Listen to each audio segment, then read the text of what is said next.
नमस्कार साथियों, स्वागत है आप सभी का। दोस्तों, जैसा कि आपको पता है कि डीएलएड के फॉर्म आ चुके हैं और काफ़ी लोगों ने भर लिए होंगे और 25 मई को इसका पेपर है। तो इसी क्रम में मैंने यहाँ पर मैथ के प्रैक्टिस सेट शुरू किए हैं, जिसका आज प्रैक्टिस सेट नंबर 2 है। एक मैं करा चुका हूँ और वो प्लेलिस्ट में आप मेरी वीडियो देख सकते हैं, इससे पहले वाली।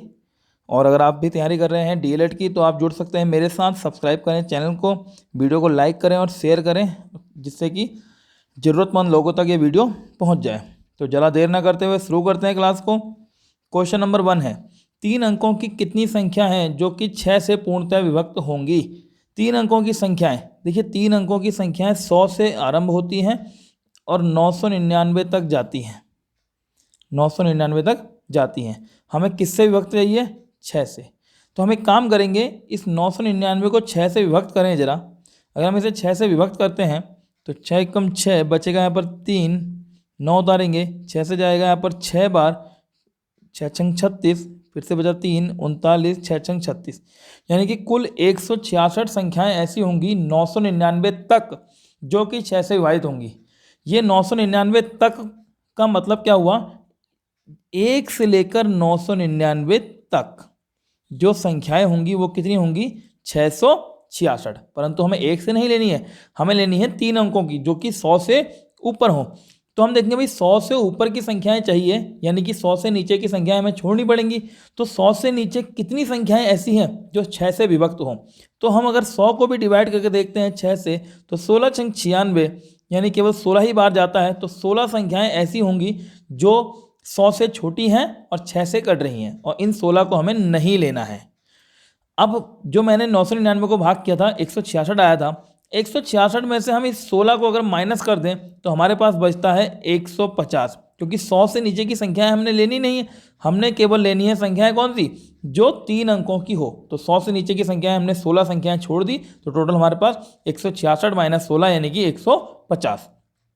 क्वेश्चन नंबर 2, 2 अंकों की सभी सम प्राकृतिक संख्याओं का योग कितना होगा? देखिए 2 अंकों की, फिर से यहाँ पर ऐसा आया, अगर आप कहेंगे 2 अंकों की संख्याएं 10 से आरंभ होती हैं और 99 पर खत्म होती हैं, तो इस बीच में सम प्राकृतिक बोला है इसने। क्या बोला है? सम प्राकृतिक। अगर मैं बात करूं 100 ले लेता हूं, तो आपको पता है 100 में से आधी यानी कि 50 संख्याएं सम होती हैं, 50 संख्याएं विषम होती हैं। सम संख्याएं 100 को लगाकर होती हैं। मैंने यहाँ 99 लिया, यानी कि एक पहले लिया, तो विषम तो पूरी 50 आ जाएंगी, परंतु सम संख्याएं यहाँ पर केवल 49 ही बचेंगी, क्योंकि 100वीं संख्या हमें नहीं लेनी है, 2 अंकों की संख्या बोला है, तो 49 बची। अब वही 10 से छोटी भी नहीं लेनी है, 10 से छोटी भी नहीं लेनी, तो 10 से छोटी कौन कौन संख्याएं रह जाएंगी? 8, 6, 4, 2। ये 4 संख्याएं ऐसी हैं जिन्हें हमें नहीं लेना है। यानी 49 में से अगर मैं 4 माइनस कर दूं तो आपके पास बचती हैं संख्याएं 45, संख्याएं आपके पास बचती हैं 45। और सम प्राकृतिक संख्याओं का फॉर्मूला होता है n into N plus 1। N का मान 45 इंटू एन प्लस 1, यानी कि 45 में एक जोड़ेंगे 46, और इसकी आप गुणा कर सकते हैं स्वयं से, 45 और 46 की गुणा। तो 45 46 की गुणा करके मेरे ख्याल से लगभग 2070 यहाँ पर आपका आता है। ठीक है, आप इसकी गुणा स्वयं कर लेंगे। आगे बढ़ते हैं। 2 संख्याओं का महत्तम समापवर्तक 5 तथा लघुत्तम समापवर्तक 60 है। यदि उनमें से एक संख्या 15 हो तो दूसरी संख्या क्या होगी? मैंने कल भी आपको फॉर्मूला बताया था, पहली संख्या गुणा दूसरी संख्या बराबर HCF गुणा LCM। तो 2 संख्याओं का महत्तम समापवर्तक यानी कि HCF का मान आपको दे रखा है 5, लघुत्तम समापवर्ती यानी कि LCM का मान दे रखा है 60। उनमें से एक संख्या दे रखी है आपको 15, तो 15 यहाँ मैंने लिख दी, सेकंड संख्या की जगह ले लेते हैं हम x। तो आप देखेंगे 5 से कटेगा 15 कितने बार? 3 बार, और 3 से 60 सामने कट जाएगा कितने बार? 20 बार। तो यहाँ पर दूसरी संख्या आपकी क्या आ जाएगी? 20। क्वेश्चन नंबर 4 देखते हैं। 2 संख्याओं का योग 12 है तथा गुणनफल 35 है, उनके व्युत्क्रमों का योग क्या होगा? तो यहाँ पर मैं आपको व्युत्क्रम का योग जब भी पूछे तो आप एक शॉर्ट तरीका ध्यान रख सकते हैं, योग बट्टे गुणनफल। योग बट्टे गुणनफल, आप इसी को ध्यान रखेंगे तो आपका सीधा आंसर आ जाएगा। तो योग आपको कितना दे रखा है? 12, और गुणनफल कितना दे रखा है? 35। तो आप सीधे इसको ऐसे ही कर सकते हैं।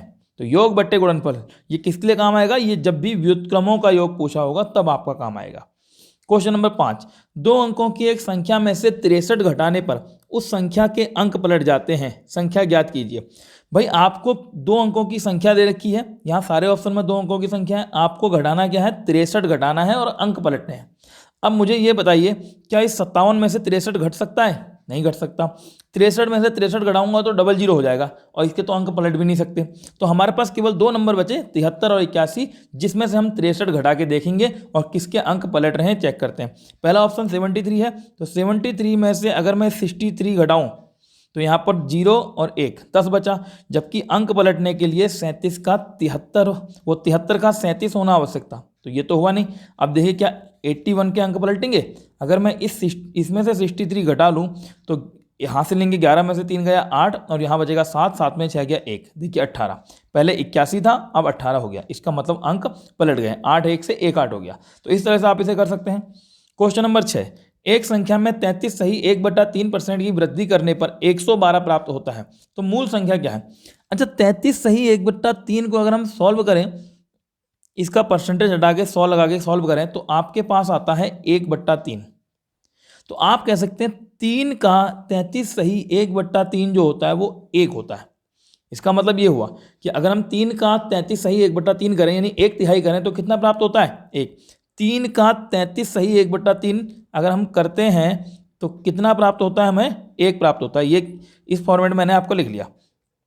अब इसमें एक चीज़ ध्यान देंगे, अब इसने क्या बोला है, 33 सही 1/3 की वृद्धि करनी है, यानी कि ये 1 की वृद्धि करनी है, क्योंकि 33 सही 1/3% का मान कितना है? 1 है, तो 1 की वृद्धि करनी है। किस में करनी है? जो मूल संख्या हमारी हमेशा बट्टे वाली होती है, यानी 3 में अगर मैं 1 की वृद्धि कर दूं तो वो हो जाएगा 4, और ऐसा करने से प्राप्त होता है 112। तो मैं इसके सामने लिख दूंगा 112। तो मूल संख्या ज्ञात करनी है, मूल संख्या हमेशा बट्टे वाली यानी कि 3 होती है, इसका मान आपको ज्ञात करना है।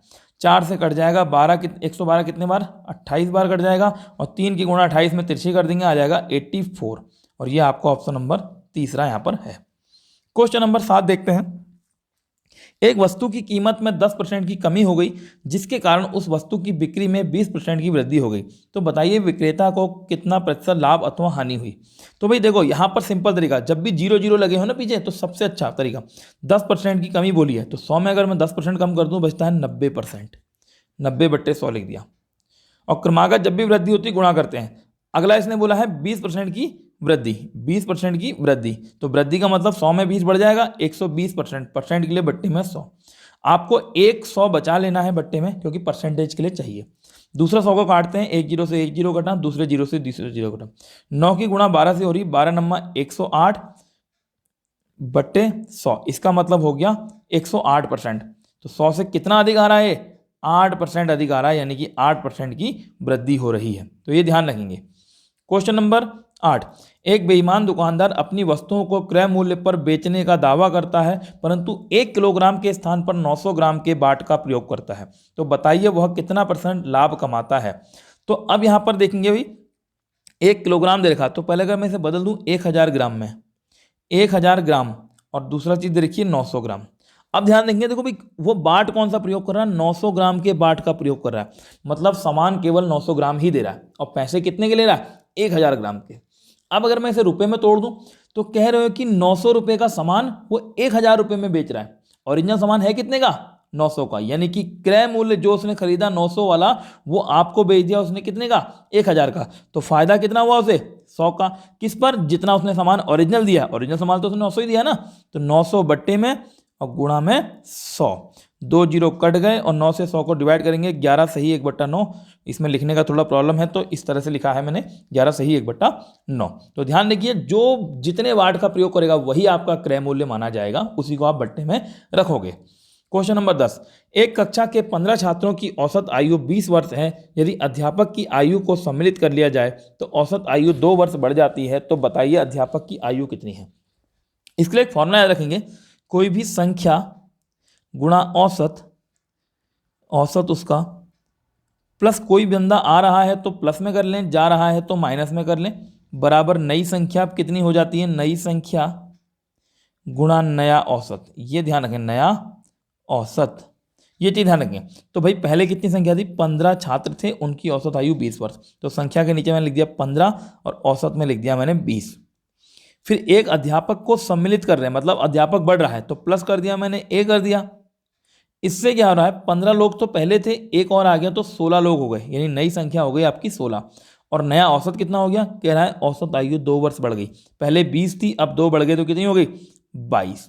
बस आप इसको सॉल्व करना है, 15 और 20 की गुणा करेंगे 300 आ जाएगा, प्लस ए है बराबर 16 और 22 गुणा करो, 16 दूनी 32, 16 दूनी 32, 3 35, 300 वहां जाके घटाओगे तो बचेगा कितना 52।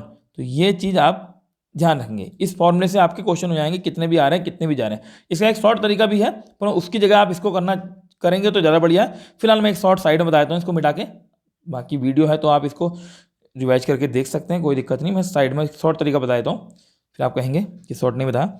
तो 15 का औसत आप सीधे लेंगे ऐसे 20, एक व्यक्ति बढ़ रहा है, औसत में 2 की वृद्धि हो रही है, तो ये कितना हो गया 22 हो गया। आपको ये तिरछी गुणा करनी 15 की, 15 दूनी 30, यहाँ प्लस का निशान है, इधर 2 के आगे प्लस का निशान है, प्लस प्लस प्लस होता है, 30 और 22 जोड़ा 52 ही आएगा आपका। तो ऐसे भी कर सकते हैं, परंतु जो पुराना तरीका वो ज़्यादा बेस्ट है, उसमें और बहुत सारे सवाल भी हो जाएंगे, इसमें आपको थोड़ा सा समस्या आएगी, कुछ चीज़ें बदलनी पड़ जाती हैं, तो उसी को ध्यान देंगे जो पहले वाला था, संख्या गुणा औसत प्लस आने वाला माइनस जाने वाला बराबर नई संख्या गुणा नया औसत।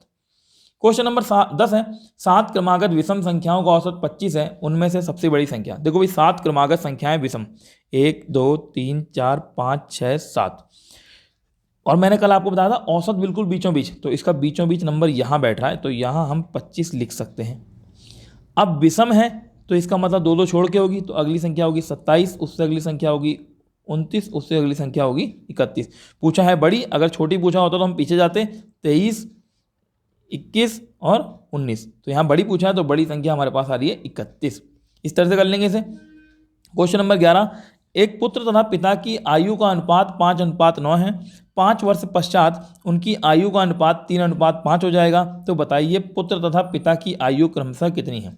तो भाई वर्तमान में 5 और 9 है, अगर आप पहले ऑप्शन को काटते हैं 3 से तो 5 और 9 प्राप्त होता है, दूसरे ऑप्शन को 7 से काटेंगे 5 और 9 प्राप्त होगा, तीसरे ऑप्शन को 8 से काटेंगे 5 और 9 प्राप्त होगा, और ये वाले को भी काटेंगे 5 से तो 5 और 9 प्राप्त होगा, यानी 5 और 9 तो सब में मिल रहा है।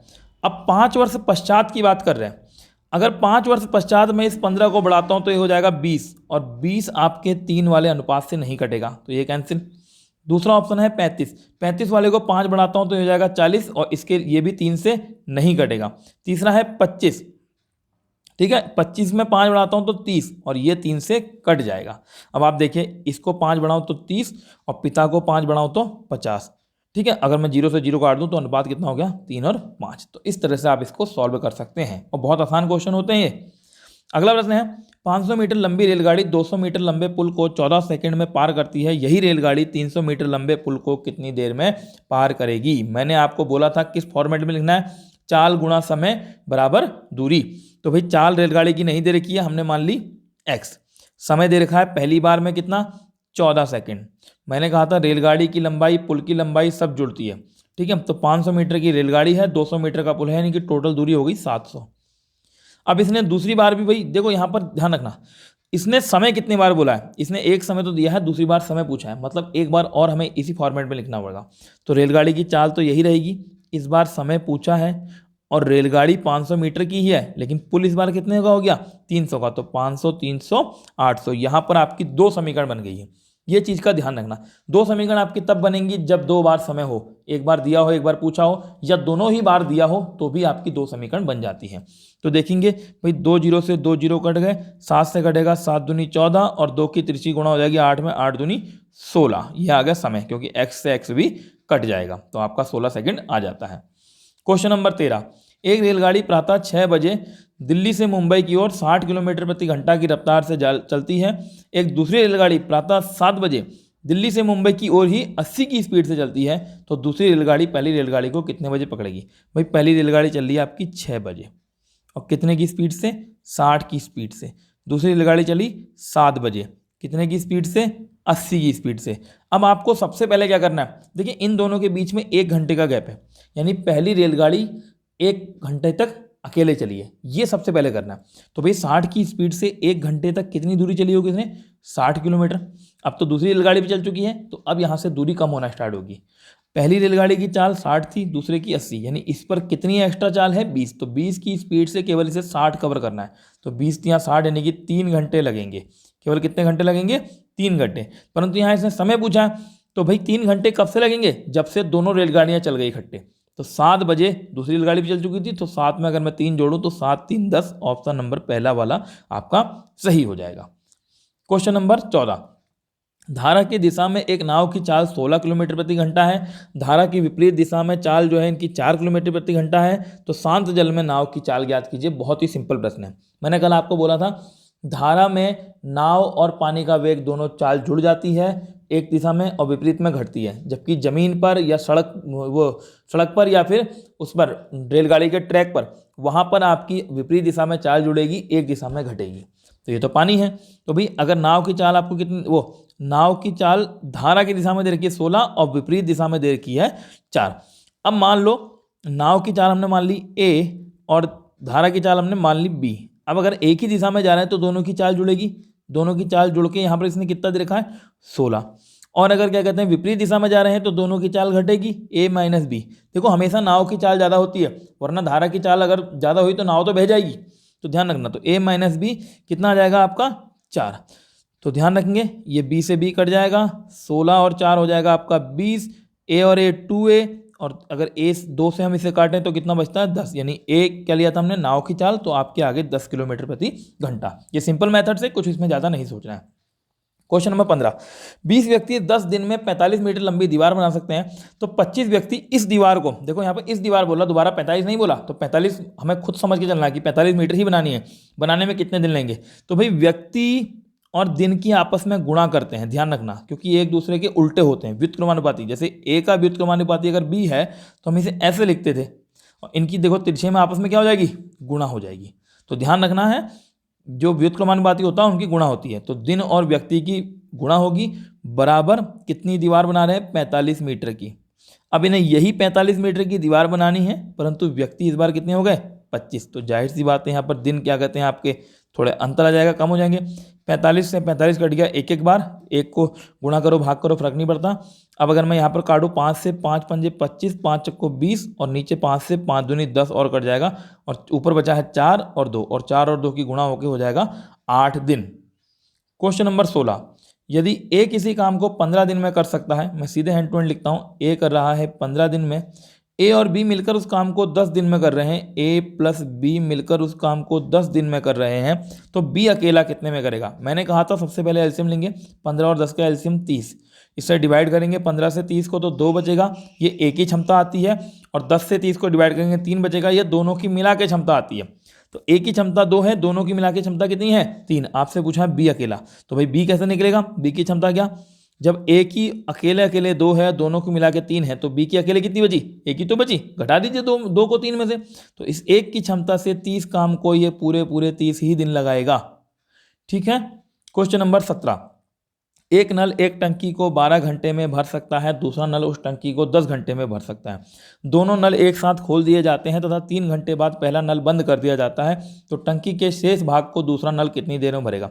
ये भी सेम, पहला नल A मान लिया 12 घंटे में भर रहा है, दूसरा नल B मान लिया 10 घंटे में भर रहा है। एलसीएम लेंगे, इनका कितना हो जाएगा आपका 60 हो गया, 12 पंजे 60 और 10 चक्का 60, तो 12 से 5 बार जाएगा और 10 से 6 बार जाएगा। ठीक है। तो यहाँ पर क्या कहते हैं, इसने बोला है दोनों नल एक साथ खोलो, तो दोनों नल अगर मैं एक साथ खोलता हूँ तो कितने हो जाते हैं? 11, क्योंकि इन दोनों की क्षमता कितनी हो जाएगी? 11। तो 5 और 6 11, कह रहा है 3 घंटे तक बाद पहला नल बंद करा, मतलब 3 घंटे तक तो ये दोनों चल रहे थे, तो 11 तिया 33 लीटर इन्होंने टंकी भर दी। शेष कितनी बची? इसमें से घटा लो, 60 में से 33 घटाएंगे तो आपका बचेगा कितना? 27। अब 27 काम को कौन करेगा? जो नल बचा है। तो पहला नल तो बंद कर दिया भाई, ये वाला, दूसरा नल बचा है, उसकी क्षमता कितनी है? 6 की क्षमता है, तो 6 की क्षमता से काम करेगा, 3 से कटेगा 3 दूनी 6, 3 नम 27, 2 से भाग करेंगे 9 को तो बचेगा 4.5। यहाँ ऑप्शन गड़बड़ हो गया शायद, 4.5 घंटे यहाँ पर होना चाहिए था, 4.5 यहाँ पर आवर आएगा। ठीक है, यहाँ पर थोड़ा सा ऑप्शन जरा हो गया होगा गलत, थोड़ा मोबाइल टाइपिंग में कुछ गड़बड़ हो गई होगी, तो इस वजह से हुआ, और बाकी इसका आएगा आपका 4.5। अगला है, एक व्यक्ति एक स्थान को दूसरे स्थान तक 6 किलोमीटर प्रति घंटा की चाल से जाकर 4 किलोमीटर प्रति घंटा की चाल से वापस आता है, पूरी यात्रा में उसकी औसत चाल। जब भी एक स्थान से दूसरे स्थान तक वापस आए, मतलब दूरी बराबर हो, तो औसत चाल का फॉर्मूला लगता है 2xy/x+y। इसका मतलब है x पहली चाल और y दूसरी चाल। तो हम 2x का मान 6, y का मान 4 और नीचे x+y दोनों को जोड़ो 10, तो गुणा करो 2 छक्का 12 चक्को 48, 48/10, 10 पर 0 घटेगा, पॉइंट लग जाएगा 4.8, ऑप्शन नंबर ए। अगला प्रश्न है, एक आयताकार प्लॉट का परिमाप 48 मीटर है और क्षेत्रफल 108 वर्ग मीटर, तो प्लॉट के आयाम कितने हैं? आयाम का मतलब लंबाई और चौड़ाई आपसे पूछा है। तो भाई परिमाप देखा आपको कितना, 48। परिमाप क्या होता है भाई? लंबाई का 2 गुना, चौड़ाई का 2 गुना। मैं आपको चित्र से समझाता हूँ, ये बढ़िया, ये लंबाई, ये चौड़ाई, इधर भी लंबाई, ये चौड़ाई। परिमाप होता है आपकी सभी भुजाओं का योग। तो 2 बार लंबाई 2 बार चौड़ाई, तभी तो मैंने कहा 2 गुना दोनों का। तो हम दोनों को 2 बार लंबाई और चौड़ाई इस तरह से लेते हैं। इसका मतलब परिमाप निकलेगा लंबाई चौड़ाई को जोड़ो और उनका 2 गुना कर दो। लंबाई चौड़ाई को जोड़ो और 2 गुना कर दो, तो जिसमें 48 बन जाएगा वही आंसर हमारा सही है। तो 18 और 6 को जोड़ें 24 और इसका डबल करेंगे 48 बन जाएगा, सही है। अगला 36 और 3 को जोड़ें 39, 39 का डबल तो 78 ज़्यादा हो जाएगा। 12 और 9 इनको जोड़ते हैं तो 21, 21 का दुगनी 42, ये भी नहीं बन रहा। 27 में 4 जोड़ेंगे 31, 31 का डबल 62, ये भी नहीं बन रहा है। तो केवल पहला ही ऑप्शन बन रहा है। क्वेश्चन नंबर 20, 3 क्रमागत संख्याओं का गुणनफल 120 है, उनका योग कितना होगा? इसमें बच्चे गलती क्या करते हैं, पहली संख्या x मान लेते हैं, दूसरी x+1 मान लेते हैं, दूसरी x+2 मान लेते हैं, फिर इनकी गुणा करते हैं। इस तरह से मत कीजिए भाई, इस तरह से कुछ नहीं करना कि नंबर कितना बड़ा होगा। अगर आपको गुणनफल दे रखा है, ये बहुत बड़ा नंबर तो है नहीं 120, तो गुणनफल में आप ध्यान रखना कि बहुत जल्दी गुणा बढ़ती है। देखिए, अगर मैं नंबर यहाँ 1, 2 और 3 लेता हूँ तो तीनों की गुणा कितनी है कि 1 दूनी 2 3 6, ठीक है। अगर मैं यहाँ पर 2 3 6 ले लेता हूँ, 2 3 4 ले लेता हूँ, तो 2 3 6 चक्को 24, देखो एकदम बड़ा। अगर मैं 4 5 6 ले लेता हूँ, 4 5 20 छक्का 120, देखो आगे गुणा सीधे 120। तो इसलिए इसमें आप इस तरह से करिए, x और x+1 x+2 मत मानिए, उसमें ज़्यादा लंबा पड़ेगा। तो 4 5 6 से 120 बन गया। तो भाई पूछा है योग, 4 और 5 9, 9 और 6 15, इनका योग हो गया 15। इस तरह से आप इसको आसानी से कर सकते हैं, इसमें x+1 मानने की आवश्यकता नहीं है। तो ये थे 20 क्वेश्चन आज के मैथ के प्रैक्टिस सेट नंबर 2 के। अगला प्रैक्टिस सेट आपका कल अपलोड हो जाएगा, तो आपको मेरे साथ इसमें बने रहना है और अपनी तैयारी करनी है। और ये डीएलएड के लिए नहीं, किसी और चीज़ के लिए भी आप तैयारी कर रहे हैं तो क्वेश्चन तो हर जगह ही काम आते हैं। फिलहाल अभी मैं डीएलएड के पर्पज़ से तैयारी करा रहा हूँ, इसके बाद में कुछ जो भी एग्जाम होंगे उसके हिसाब से तैयारी कराऊंगा, तो आप मेरे साथ इसमें जुड़ सकते हैं। और लास्ट में ये कहूँगा, वीडियो अगर आपको सही लगे तो शेयर कीजिए और लाइक कीजिए, और हाँ, चैनल को सब्सक्राइब कीजिए और बेल आइकन दबाइए, जिससे कि आपको नोटिफिकेशन मिलता रहे। तो आज की वीडियो में इतना ही है, धन्यवाद।